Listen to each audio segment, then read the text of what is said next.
بەڕاستی کە باسی کۆچی دوای مام جەلالەکەی قورسە، ینی بۆ هەرێکێ لە ئێمە یادگاری و یادەوەری زۆرمان هەیە. بۆ خۆم هەر نەبێ 41 ساڵ لەمەوبەر ئەندامی یەکێتی مام جەلال ڕێبەر و سەرکردە و مامۆستامان بووە، بەڵام هەر نەبێ 30 ساڵ لەمەوبەر کە یەکەم جار بە خزمەتی گەیشتوم لەو کاتەوە بەشێک بۆ لە ژیانی ڕۆژانەمە. لەبەرەوە سەرباری ئەوەی مام جەلال ڕێبەری گەورە، پێشەوای مەزن، سەرکردە، بەڵام بەڕاستی مامیش بوو بۆ ئێمە. مامێکی گەورە بوو، مامۆستا بوو، بۆ خۆم ڕۆشنبیرێکی گەورە بوو. لەوەوە شعری جەواهیریم خۆشویستووە، لەوەوە ئاشنا بووم بە کۆمەڵێک باسی مێژووی هەم کورد، مێژووی گەلانی ڕۆژهەڵات، مێژووی شۆڕشەکانی دنیا. ئاشنا بووم بە زۆر بابەت. سەرباری ئەوەش لە ڕووی کۆمەڵایەتیەوە ڕاستە مام جەلال بوو بۆ هەموو خەڵکیش، لە ڕووی کۆمەڵایەتیشەوە هەر بەڕاستی لە ڕووی شەخسیشەوە مامی گەورەی ئێمە بووە،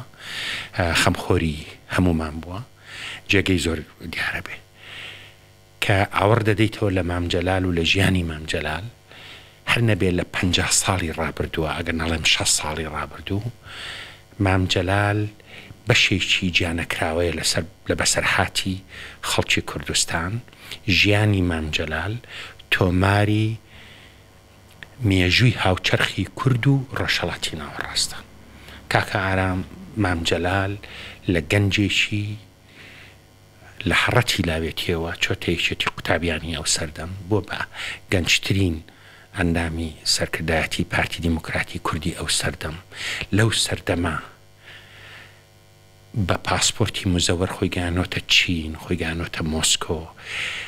خۆی گەیانۆتە زۆر جێگەی دنیا بۆ ناساندنی مەسەلەی کورد لە پێشمەرگەیەکەوە، لە شۆڕژگێڕێکەوە، لە بۆ سەرۆک کۆمار، لە شۆڕشێکی گەمارۆ دراوەوە بۆ سیاست مەدارێک لە ئاستی جیهان و دنیا.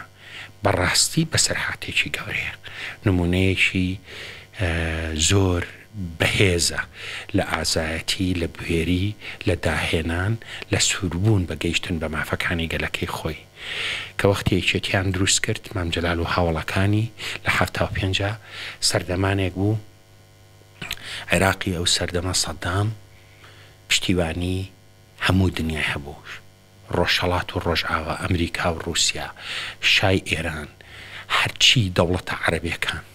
هەر کەسێکە بیری لەوە کردایەوە شۆڕش بکات لەو سەردەمە بەگشت ئەو ڕژێمە پەرچەک و تفاق و دەسەڵات و ئیمکانیات و پارە و پشتیوانیە نەودەوڵەتیە بەسەر شێت لە ناوەبرا. مام جەلال بە خۆشەویستێکی گەورەوە بۆ نیشتیمانەکەی، بە بڕوایەکی نەگۆڕ بەسەرکەوتن لەو ساتە وەختەدا بڕیاری شۆڕش و دامەزرانی یەکێتی نیشتیمانی کوردستانیدا خۆی وتەنی نەسرەوتن تا سەرکەوتن. لە کاتێکا سەدان دەیوت هەموو کورد عەفوی عامی بۆ دەرەکەین، جەلال تاڵەمانی لێ دەرچێ. بە استراتیجێکی ورد بە پێداگری لەسەر ئەو مافانە گەیشت بەو حاڵەتی کە سەدام ڕاماڵرا، بوو بە سەرۆک کۆماری عێراق، بوو بە هەوێنی ڕێککەوتن و پێکهاتنی ئەم لایەنە ئاڵۆزەی وەزعی عێراق. مام جەلال کەم وێنەیە لە مێژووی ئەم سەردەما. هیوادارم بۆ هەمومان، بە تایبەتی بۆ گەنج و لاوەکانی ئەم نیشتیمانە، چۆن وڵاتانی تر گەورە پیاوانی خۆیان بە زیندویی لا ئەمێنێتەوە، قەدری ڕابردووی خۆیان دەگرن بۆ ئەوەی قەدری ئێستا و قەدری ئایندەیان هەبێ. مام جەلال لە ئاستی ڕێبەرە هەرە مەزن و هەرە گەورەکانی مێژووی کورد هەیە. سەرباری ئەوە وانەی زۆر گەورەی تایە لە ژیانی مام جەلال. ڕوبەڕوو مام جەلال وەکو ئەڵێم لە هەرە سەرەتای ژیانی سیاسی خۆیان گەیشتۆتە چین. باسی بۆ کردین کە ڕۆشتۆ بۆ چین بە ناوی خەڵکی کوردستانەوە پەیامی کورد و کوردایەتی و مافەکانی گەلی کوردی گەیانوە تەنانەت خۆی گەیانەوە تا ئەو سەردەم ئەوەندە پەرۆشی ئازادیە وڵاتەی بووە ئافرەتی کوردی لەگەڵا نەبووە دیاریەکێتی ئافرەتانی گەیانەوە بە ژنی ماوسی تۆنگی ئەو سەردەمەوە بەڕێکخراوی ژنانی چین و چۆ بۆ مۆسکۆ و چۆ بۆ سووریا و بۆ لوبناان و هەوڵی داوە ئەم پەیامانە بگەێنێ من خەڵک نابێ لە بیری بچێ سەردەمانێک خەڵکی کوردستان دابڕا و شۆڕشی کورد گەمارۆ درا و دەنگمان دەرنەدەچوو کەس پێمان نەدەگەیشت خەڵکی وەکو مام جەلال زۆر دەگمەن بوون کە بایەخی بە دنیای دەرەوە و هەوڵ با پشتیوانی بۆ گەلەکەی پێیا بکە مام جەلال ئێستا لە چۆن لە ژیانە جێگەی ئەتیبار و ئەحتیرام و ڕێزلێنانی سەرکردەکانی جیهان بوو بە سەمامی ئەمانی وەزەی عێراق و ئەم ناوچەیە سەیرەکرا بە پیاوە گەورە مەزنەکە بە چەترەکە کە خەڵکی کۆ دەکردەوە لە وەفاتی شیا ئەو جۆرەی کە ئەمریکا فەرەنسا ئێران تورکیا عەرەبی عێراق ئایەتوڵا سیستانی لە هەموو لایەکەوە بۆ مام جەلال بەداخن قەدری مام جەلال و پێگەی مام جەلالیان لا سەلمێنراوە مام جەلال کەموێنە بوو لەوەی دەیتوانی هەموو تەناقوزاتەکان کۆ بکاتەوە و بە زمانێکی جوان بە دیبلۆماسیەت بە مەنتیق بە قسەی خۆش بە دۆزینەوەی هاوبەش لە نێوان ئەم ناکۆکیە جیاوازانە خەڵکی کۆکردەوە ئاڕاستەیەکردن بەرەو ئەو ئامانجەی کە دەیویست ئاشتەوایی ئەم ناوچەیە زۆر جار باسی ئەوە دەکەم جارێکیان بە متەکی وت کە وەختە وەزیری خارجی ئێران بوو وتی سەفیرەکەشی سەفیری ئێرانیش لە تەنیشتێ بوو وتی جەنابی متەکی جەنابی وەزیری خارجیە سەفیرەکەی تۆ سەفیری ئەمریکا لە لای من لەسەر یەکشت زۆر کۆک و هاوبەشن متەکی تۆزێ بەلایەوە سیر وتی قەزل لە چیە سەفیرەکەش تۆزێ ڕەنگی زەرد بوو وتی هەردووچیان لەسەر کەبابی من کۆکن کە کەبابەکەی لای من جوانە هەڵبەتە ئەوە وەکو نوکتە باسی دەکرد بەڵام دیوێژی تری ئەوە دەیتوانی ئەم هەموو ناکۆشیانە کۆکاتەوە بیان خاتە خزمەتی ئەو بەرنامەیە کە ئاشتەوایی ئەم ناوچەیە بوو خزمەتکردنی ئەم خەڵکە بوو مام جەلال بوو دەیتوانی شیعە و سونە و کورد بێگومان کۆکاتەوە لە سەر مێزەکەی خۆی لەگەڵ هەموو ئاڵۆزی و ناخۆشی و ناکۆچەکانەکە لە بەغدا بوو دەیتوانی لە ناخۆشترین لە حەزاتەکانە کۆیان کاتەوە ڕێ چارەسەر دۆزێتەوە مام جەلال پیاوێکی ئازا و بوێر بوو ئازا بوو لە پێشمەرگایەتی ئازا بوو لە بڕیاری سیاسی گەورە ئازا بوو لە ڕوبەڕوونەوەی تەحەدا و ئیقدام یەکێ لە ئازایەتیەکانی مام جەلالیش کە خەڵک دەبێت بۆی بنووسێەوە قەدری بزانێ ئازایەتی مرونەتیشی هەبوو لەگەڵ ناکۆکەکانی ناڵێم دوژمنەکانی لەگەڵ ئەو کەسانەی کە زۆر ناکۆکیشان هەبوو مام جەلال ئازایەتیەوەی تیابوو لە پێناوی بەرژەوەندی گشتی بگەنە یەک و هەوڵبن چارەسەر بکەن دەوری مام جەلال لە دروستکردنی بەرەی کوردستانی دەوری مام جەلال لە کۆتایی هێنان بە شەڕی ناوخۆ لە ڕێکەوتن لەگەڵ پارتی لەگەڵ کاک مەسعود بەرزانی لەگەڵ هەتا لەم دواییە کە کۆتایی کوێنی کۆمەڵک کێشە و گیر و گرفت هەبوو لەگەڵ بزوتنەوەی گۆڕانە لەگەڵ کاک نەوشیروانە من ینی ئەو ڕۆژێک کە سەفەری کرد بۆ بەغا من لەگەڵی بووم بۆ دوجار کە لە سلێمانی بەجێهێش چوومە خزمەتی لە ماڵەوە نادیە شوێنم کەمێ بێ لەگەڵ ما بۆ بەغدا بەڵام لە ڕێگە چین سەردانی ماڵی کاک نەوشیروانی کە لەگەڵ کاک نەوشیروان دانیشت قدرەتی مام جەلال بۆ ئەوەی کە پێوترە خۆ بەرزکردنەوە لە ناکۆچەکانی ئەو ڕۆژە و بینینی ئایندە قدرەتێکی گەورە بوو ئازایەتی ئاشتیکردن و ئاشتەوایی هەبوو خۆی بکو چۆنەڵی دەوری خۆی لەوە دەبینی چۆن بتوانیم چێشانە چارەسەرکە لە جاتی بە ڕق و بە چینە و بە داوای شتی خۆی کێشەکان ئاڵۆز بکە بۆیە من هیوادارم چۆن لە ژیانی مام جەلال ئەو دەورەی هەبوو یادی مام جەلال ئەم بۆ نەخەم ناکە کەسەرە بۆ هەمومان پڕ ئازارە بۆ هەمومان بەڵکە بێتەمای ئەوەی ناوماڵی کورد یەخینەوە ناوماڵی کورد سازدەینەوە لەسەر بنەمای خزمەتکردنی ئەم خەڵکە ستەم دیدە و ئەم کۆتایی هێنان بە مۆزانە هەموارەی ئەم وڵاتی خۆمان. ئارامجان باش مام جەلال شتێکی تایبەت بوو. مام جەلال خۆی وتەنی سلێمانیاوی بوو. سلێمانی زۆر خۆشەویست بەڵام مامجا بە خۆیەوە کەرکوچی خەڵکی کۆیە بوو لە هەولێر هەو یعنی هی نەبوو. ئەو بایەخی مام جەلال بە یەزیدی دەدا بە دهۆکی دەدا. کەم سیاسی ئەم مەنتیقەیەم دیوە بەو جۆرە بەو پەرۆشیە.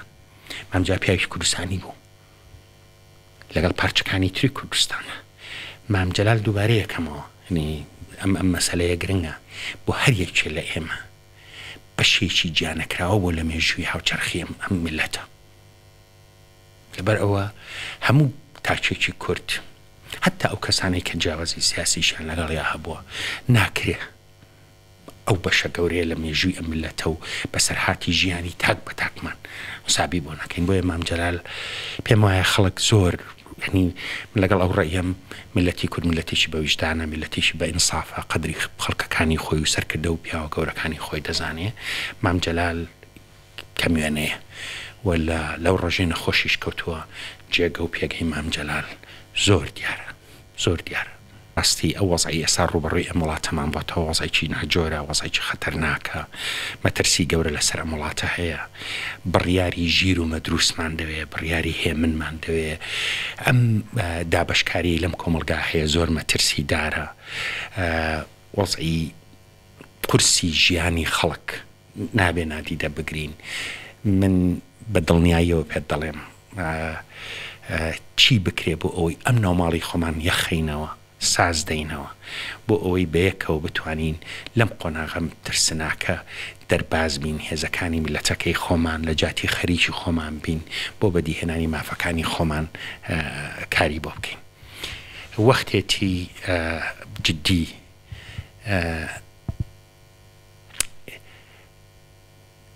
ئەم وەزعی ئێستای کوردستان بە تایبەتی ینی دووبارە ئەڵێن قورسە پێم کار ئەڵێن کۆچی دوایی مام جەلال بەداخەوە ینی ئەمە بەڵام تێبگەین مام جەلال لەوێ نییە بڕۆین بڵین مامەممان بۆ حەلکە. ینی زۆر جاشتمان لێ گیر بووە هین بووە بەڵام چینەتە لای مام جەلال تەکبیری بۆ کردوین حەلی کردووە بڕیاری پێ بووە تەکەی. ئەم قسەیە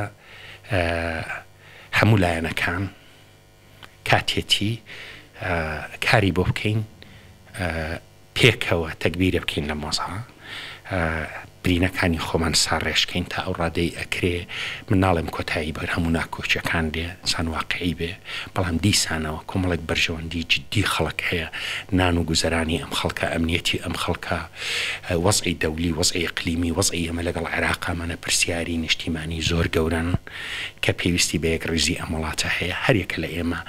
هیوادارم بەشی ئەوە دڵسۆزبین بۆ میلەتەکەمان بەشی ئەوە دڵسۆز و بۆ وەفابین بۆ ڕێبەرەکەمان بۆ مێژووەکەمان کە هەڵبین چارەسەری بکەین. وەزعیشی ئاڵۆزە بەس هیوادارم ئەم بۆنەیە بێتە هۆی ئەوەی هەمومان پیاچوونەوەیەک بە مەزا بکەین هەوڵی یەکڕیزی ماڵی کوردین بۆ خزمەتکردنی خەڵک. مام پیاوێکی نەتەوەیی بووە و بەویرە دێنمەوە دیری بینەرانی ئازیزی ژێنمەوە لە ساڵی هەشتا و وابزانم 4 بوو 3 بوو 4 بوو وابزانم یازی 84-85 لە یادم بێ کابرایەکی شۆڤینی لە شام مەقالەیەکی نووسی لەسەر وتارێکی کاکنەو شیروان سەبارەت بە ئایندەی عێراق و دەوڵەتی کوردی و سەربەخۆی کوردستان بە کتابێک بە کتێبێک مام جەلال جوابی دایەوە بە ناوی ئەغەد دیموقراطی و حیرمان و شعبین حتا من حق الحلم. مام جەلال هەمیشە پێداگری لەسەر مافی چارەنووسی خەڵکی کوردستان کردووە دەوڵەتی سەربەخۆ مافێکی ڕەوای خەڵکی کوردستانە. مام جەلال قەد و کۆڵی لەوە نەکردووە بەڵام هەمیشە مام جەلال ئەوە شێوتووە کە پێویستە یەکڕێزی وڵات زەمینە سازی پێویست و خوێندنەوەی ورد بۆ واقعی ئیقلیمی و دەولی. مام جەلال خاوەن تێزێک بووە کە هەوڵ بدەین سەدام لابەرین نظامێکی تازە لە عێراق بێتەکایەوە هەوڵ بدەین لەو سیستەمە تازەیە هەر نەبێ لایەنی کەمی مافەکانی خەڵکی کوردستان بەدی بێ. ئێستا وەزعێکی ئاڵۆز لە ئارادایە، دووبارە هیچ تاکێکی کورد نییە دوو دڵ بێت سەبارەت بەسەر بەخۆی کوردستان، بەڵام ئەبێ ئەوەش بسەلمێنین کە کێشەی عێراق کێشەیەکی ئاڵۆزە، کار بکەین لەگەڵ پێکهاتەکانی تری عێراقا، لەگەڵ دۆستەکانمان لە عێراقا بۆ کۆتایی هێنان بەم جێژاوی کە هەموو عێراقی گرتوۆتەوە، نەک تەنها و تەنها هەر کورد، هەوڵ بین چارەسەرێکی ڕیشەی بۆ کێشەی عێراق بدۆزینەوە. سەبارەت بە کوردستانیش حکمڕانی باش، چارەسەرکردنی کێشەکانی ناو خۆمان، پتەوکردنی یەکریزی میلەتەکەمان، ئەمانە هەمووی پێویستن بۆ ئەوەی ئەم وڵاتەی خۆمان لە ئاشوب و شەڕ دوورخینەوە و بەسابێکی ورد و ژیریش بکەین بۆ وەزعی خۆمان، بۆ لەگەڵ پەیوەندەکانمان لەگەڵ عەرەبی عێراقا، پەیوەندەکانمان لەگەڵ دەوروبەری خۆمانە. مام جەلال سیاسی بوو، سەرکردە بوو، ڕێبەر بوو، بەڵام مام جەلال باەخی بەشتی لایەنی تری ژیانەدا بە بیری خەڵکێنەوە. پارچی ئازادی، پارچی ئازادی سەربازگەی سەدام بوو، جێگەی داپڵۆسینی خەڵک بوو، لە جاتی دابەشکرێ بکرێ بە تەوزیعکرێ بەسەر ئەموو ئەوە، زوو فریای کەوتی دەکەین بە پارچی ئازادی. شتێکی ترکە لای من گرنگە، کۆلیژی عسکەری، کە وەختێ کۆلیژی عسکەری قەڵاچوالانی دامەزران، زۆر کەس پیان کۆلیژی عسکەری و کۆلیژی ئەرکان و کەیشتی وا هەیە و چۆن ئەبێ و چۆن نابێ، لە سەردەمانێکا بە دەرامەتێکی کەم بە ئیمکانیاتیش کەم ئەو کۆلیژی دامەزران ئێسایەکێکە لە ناوەندە گرنگەکانی پێگەیاندنی ئەفسەری کورد و بگرە ئەفسەری عێراقیش. دەیان و دەیان نمونەی تر، حتا تەلەڤیزیۆن، یەکەم تەلەڤیزیۆنی کوردی ئێستاش بیرمە لە سەرەتای ڕاپەڕینا کە وەختێ تەلەڤیزیۆنی بەڵام کاتگەری کوردستان بوو دامەزرم، خەڵک گاڵتەی پێدا تەلەڤیزیۆن کورد تەلەڤیزیۆن دابنێ، پشتیوانی بوو یەکەم ڕۆژنامەی ڕۆژانەی کوردی. مام جەلال ئیقدامی زۆر بوو لەم مەسەلانە، داهێنانی زۆر گەورەی لە بواری. مام جەلال پیاوێکی ئازا بوو، ئازانەکە لە پێشمەرگایەتی و سیاسەتە لەم داهێنانەشە، پیاوێکیش بوو بەڕوای بە ئازادی بوو، ڕەخنەی لێ ئەگیرا لاینگیری داپڵۆسین نەبوو بۆیان دەیوو بە ڕەخنە جوابی بنەوە. ئەمە تایبەتمەندێتێکی